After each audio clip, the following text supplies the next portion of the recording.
something happened. I don't even know. My phone fell and shut right off on me. Uh, Oops, sorry about that. Let's take a look at my face. Anyways, they beat him up really bad by the time I got there to stop it. And I gave the guy the money. At this point, he's laying down up against his rear tire. And these guys are saying, fuck that. I'm going to get his money. Excuse my language. That's what they said. I won't cuss no more through all this. I'll try not to. I had to get rid of them. They wanted to reach in the back truck and grab the product, and that would have put them in jail. That probably would have put them in prison. It was a quarter kilo. I had $5,400 for this transaction. I had to help this guy wipe the blood off his face. I had to get the money back off these fellas, put it in my pocket. Now I'm full of blood. He's full of blood. I'm trying to stay away from him, do as much as I can to not let our bloods mix, because who knows the problems with blood. So when the police show up, it was, I guess that was, we couldn't get the guy for selling me anything. He got out of all his charges because the quarter kilo was laying on his lap when they pulled up. And he said that we threw it on him when the police showed up. He had the money on him also. So everything got messed up because those idiots decided to follow us. The only thing that really happened, the charges that stuck, were the two idiots that stuck their nose in where it shouldn't have been. They got it for obstructing of justice and felonious assault. I can't remember what else they got, but they went to prison for that. Good for them. That should tell you not to stick your nose in where it doesn't belong.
Trying to shave with a knife this long, and especially all with your right hand. See if I can do anything lefty.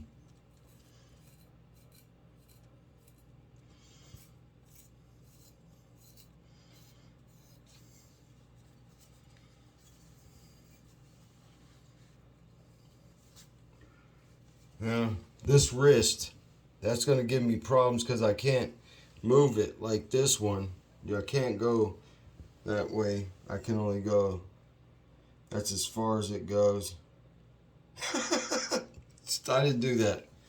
I can't do this. I can only because of that. And that's from a semi. I reached down to pick up a lighter off the curb, and a semi front wheel ran over my wrist. Me screaming, he didn't even know. He kept going.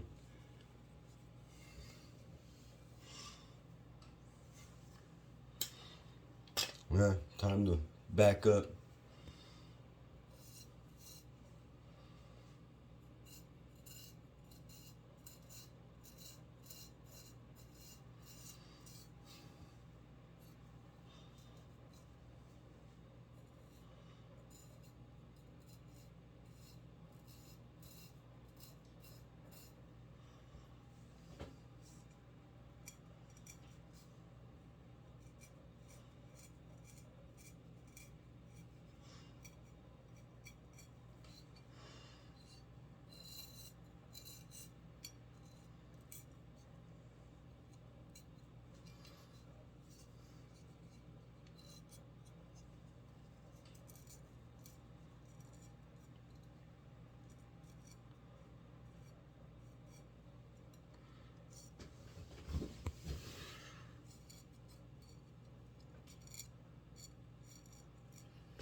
Well, I tell you about the first time I was ever bit by a snake. It was a copperhead. We moved to Magnolia, Arkansas in 1982. I met this dude named Chris. And we did a lot of fishing together. Little hunting. I didn't like to kill things. I liked animals. Still do love them.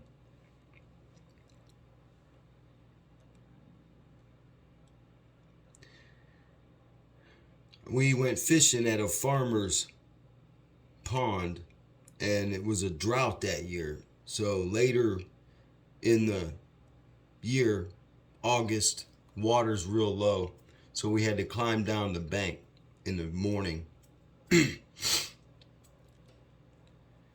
And when we decide to leave, Chris jumps up on the bank and I go next, and there was this little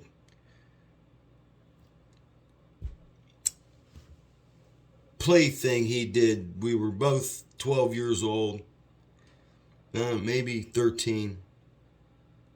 I was 13. I don't know how old he was exactly at the time, but he used to say, "You know what I'm thinking?" "What?" And he would take off running down the street. Because I was faster than him, he needed a head start. I would always catch up with him and win. We both get at the top of the bank out of that pond, and we're in a patch of trees. Not really forest thick, but patch of trees. They were thin but very tall. And he starts bouncing off like a rabbit. So I think he's playing this game, and I dart after him. Just then, I stop, and I'm yelling, ow. My ankle starts burning. I look down, and I yell for Chris, and he turns around, and I'm looking down at the ground, pointing down like this, and he goes, I know. I said, I've been bit. He thought I was kidding him. Where the sun was shining through the trees at the early afternoon, 3 o'clock or so, everywhere the sun hit that little tree grove forest thing, everywhere the sun hit the ground, there was a copperhead. And I mean, there was probably within 20 feet of me, there must have been 50. Everywhere you look, there was a copperhead. Weren't very big, probably 2 to 3.5, 4 foot long at the most. But the one I got bit by wasn't much bigger than 2 foot. So Chris says, don't try to make your way to the road real slow while I go get help. And he grabs a big stick and he starts flipping them out of his way with the stick. He's flipping them. Just then, I see the farmer on a brand new John Deere tractor. All right. The deal is he just bought this tractor brand new. He's an older man, 75, 80. And he's always riding it around because it's brand new and must have been real comfortable, because you ever see them old time tractors, especially the ones they used to when England did that farmers deal with the women growing the grain for their army, the old tractors with the hard metal seats. He must have loved that tractor. Must have been easy on his hemorrhoids. Well, I took the reel off of my rod because I see him coming.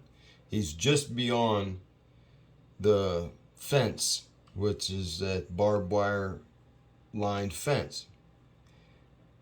And it comes to the break in that fence.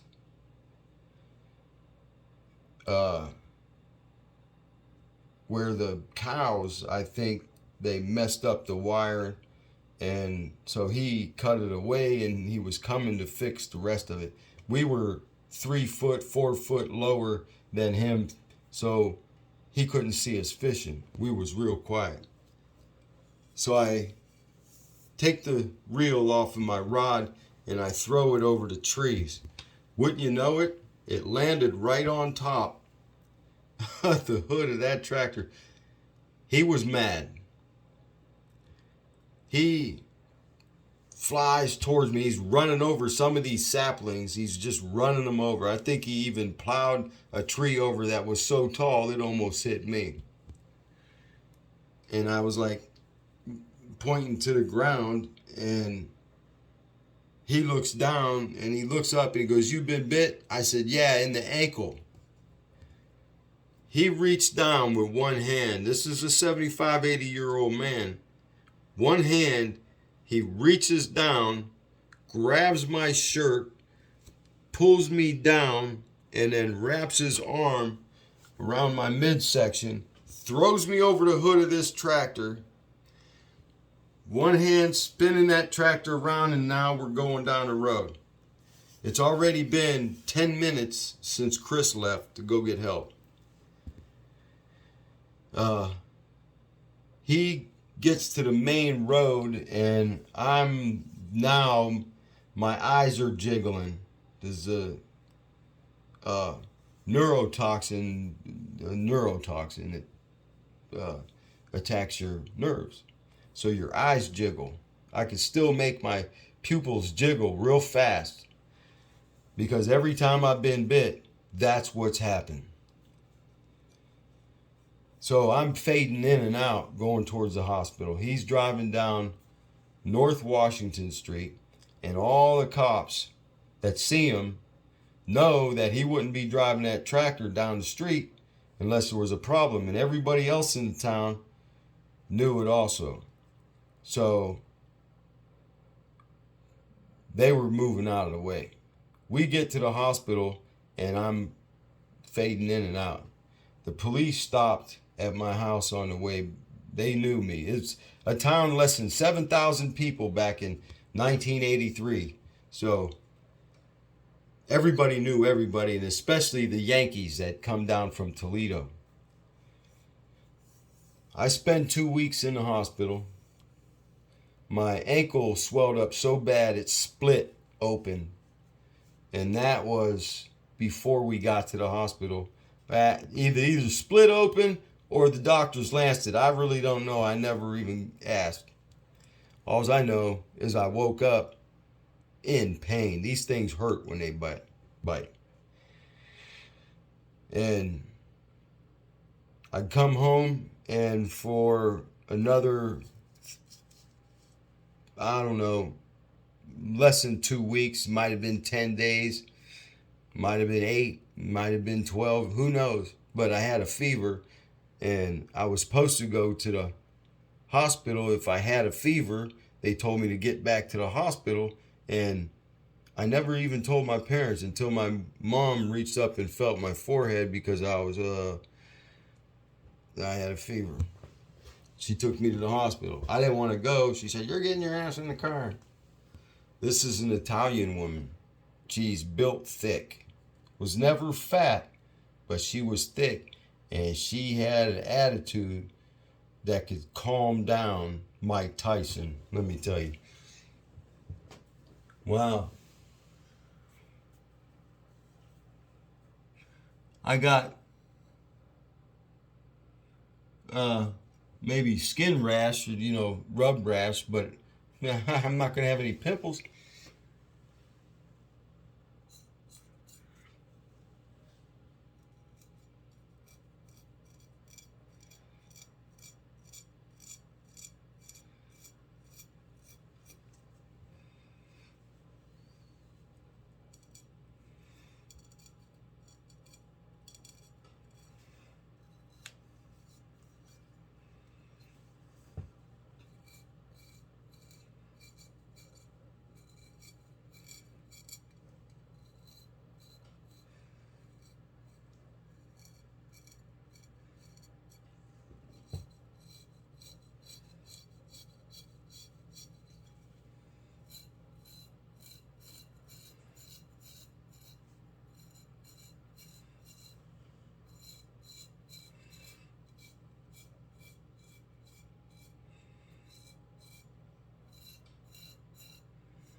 Wow.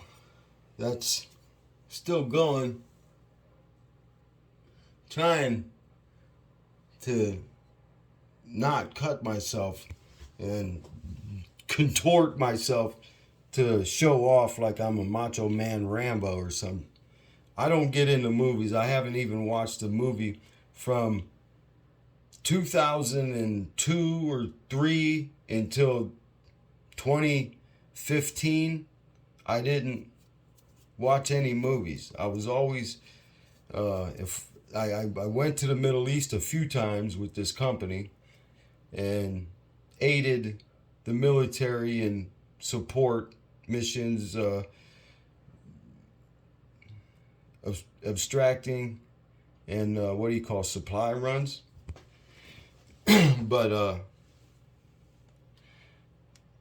other than that, I would either been cutting trees down, cutting grass, building the addition, doing something till dark. And then when I got home, I would take a shower, talk to my mom a little bit, uh, play with the kids, go to sleep, get up and do it all over.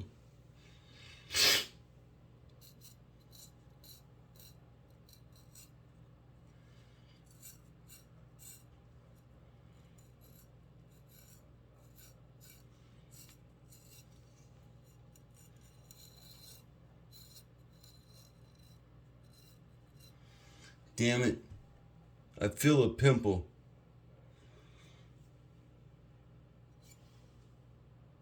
I hope I don't slice it. Darn it.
I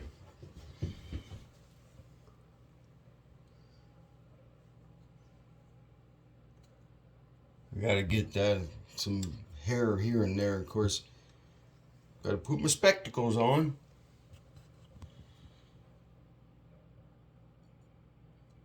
Beautiful.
kind of hard to see, kind of hard to get to areas.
Well,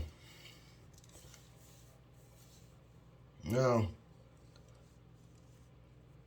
of course, I'm hoping a lot of people see this video. I'm into over 2 hours right now. When the phone slipped and it shut off, it was at 1 hour and 50 minutes. And I don't mean to run my mouth so much, but I told you I had stories. And it's at 28:59, 29 minutes exactly right now. Well, I don't know how the phone shut off. It slipped, fell over 2 or 3 times off of this faucet since then. But, hey, get into a little bit personal history here. When we were in Kentucky, me and my older sibling were born in Gary, Indiana. My younger sibling was born in Paducah, Kentucky. My father got a job south, so he went to Calvert City. We moved to Calvert City, Kentucky. And a year after my younger sibling is born, we get into a car accident. A drunk hit us head on. My older sibling was sitting in the middle. She was standing in the middle. He was standing between the seats. In them old time cars, this is 1974. Them old time cars have that doghouse running through the middle where the drive shaft runs underneath of that, so they raised it up so the drive shaft didn't roll on the ground or take a chance of dragging across the ground. My younger sibling's on the other side of him. I'm behind our mother, and a car smacks us head on. My mother, she hit the windshield with her forehead.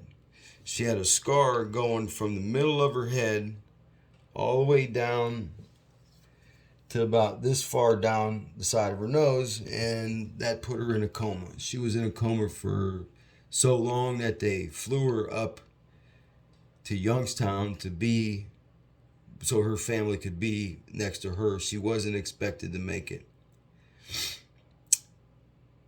Well, after she smacked the windshield with her head, my older sibling slid on the hood of the car on his face.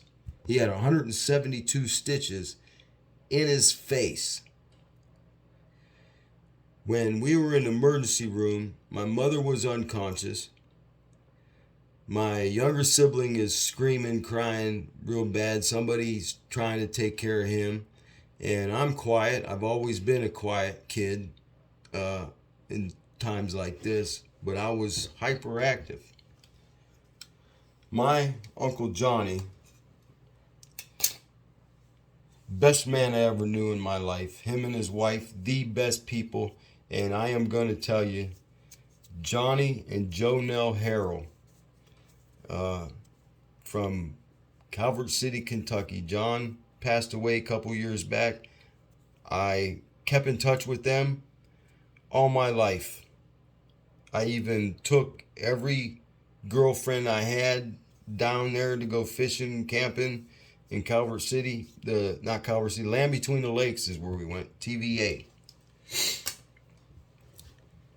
He was on top of my older sibling, and he grabbed my brother's wrists, and he crossed his arms, and he was holding. I said, my brother, I must have forgiven him. My older sibling, and he was holding his face like this. And he wasn't quiet. And you knew, 4-year-old kid getting his face worked on.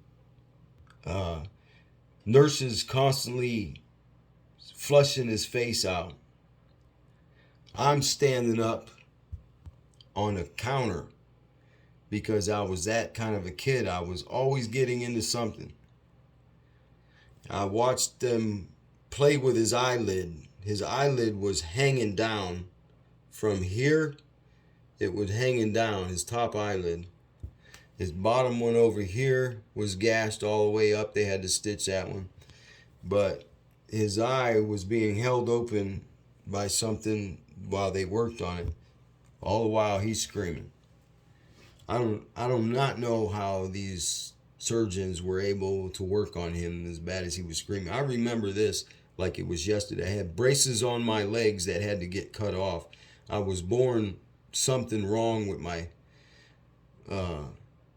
legs were out of whack. Go figure. I end up running 20 miles a day for a number of my lives, and several times I've ran 20 miles. If I would have ever ran the Boston Marathon, a lot of people tell you I would have won. People that knew me, they would have told you I would have won.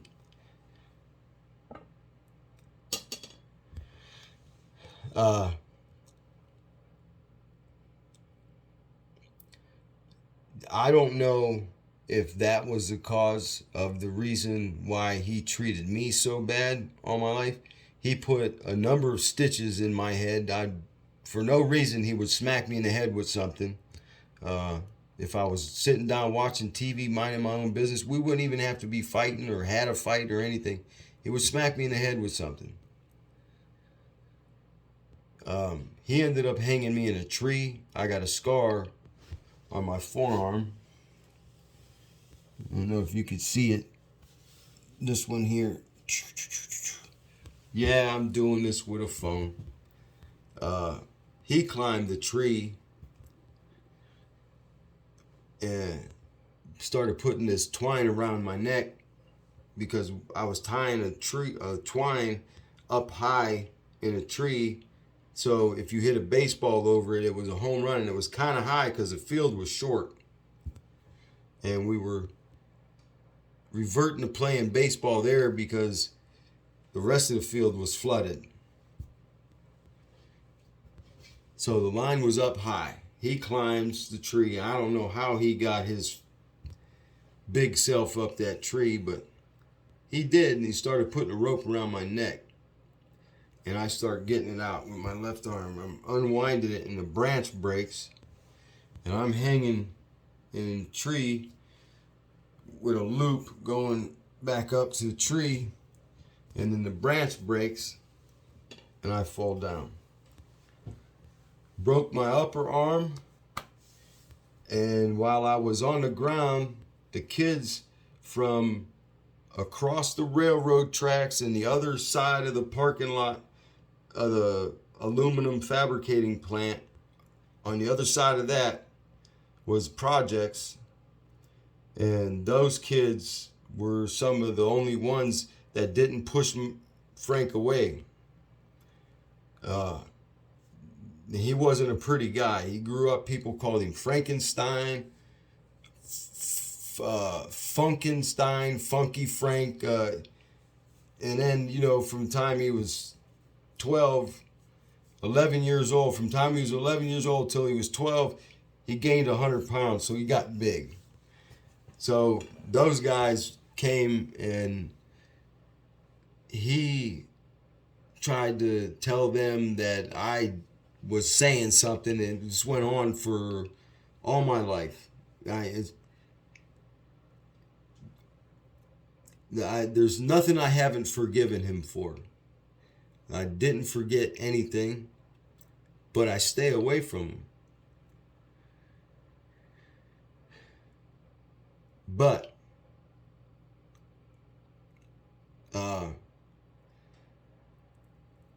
these kids ended up getting beat up real bad because the guy I was with ran and got George and Tony, and they came on a mini bike. They tied my arms around a tree with that twine and was beating me in the back with sticks and hit me with rocks in the back of the head, and I was passing out. I would get knocked out. I would see stars, and I was only 10 years old.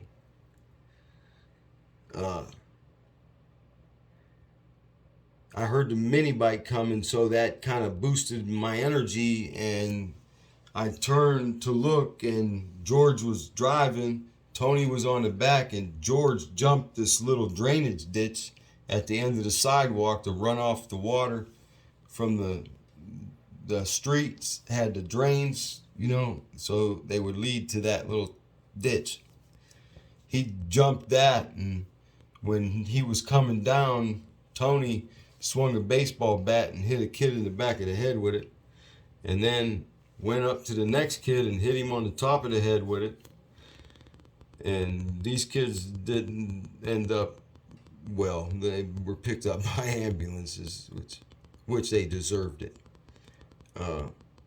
The George and Tony were, by 82, they were 18, 19 years old, and they were two of the only guys in that neighborhood that didn't. There we go again. Only guys in that neighborhood that didn't beat me up as far as the older kids. I was cute, curly hair, chubby cheeks. Everybody liked me. But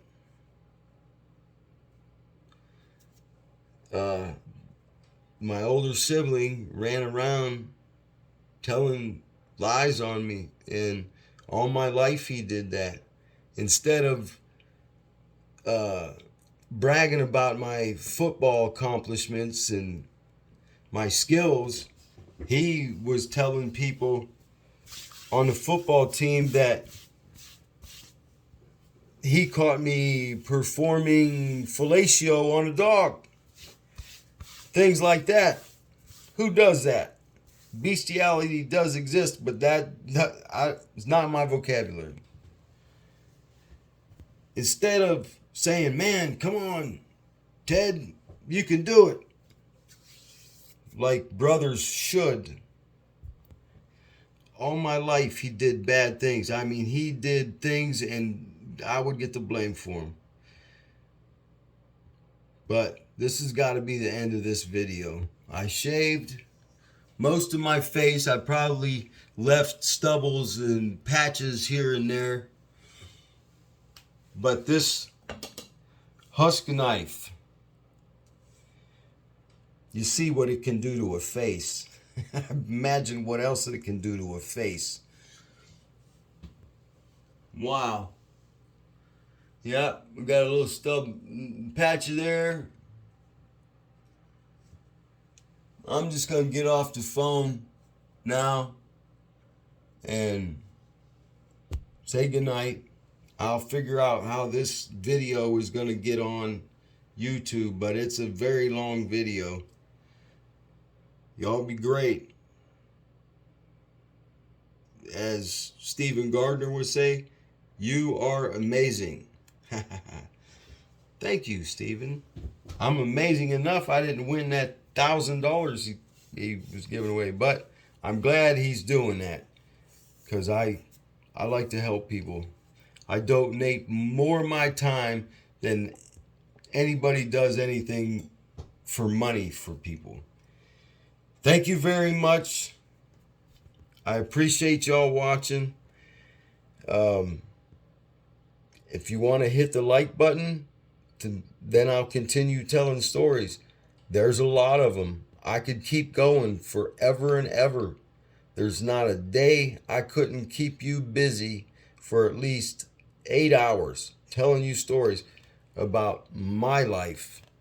You know, there's a lot of people on YouTube that tell you stories about history, about people that do heinous things to other people, murdering, serial killing, videos about everybody else. Everybody's telling stories about everybody else. But I guarantee you, I will tell you stories about me that Hollywood hasn't even come up with yet. Thank y'all for watching. Love you.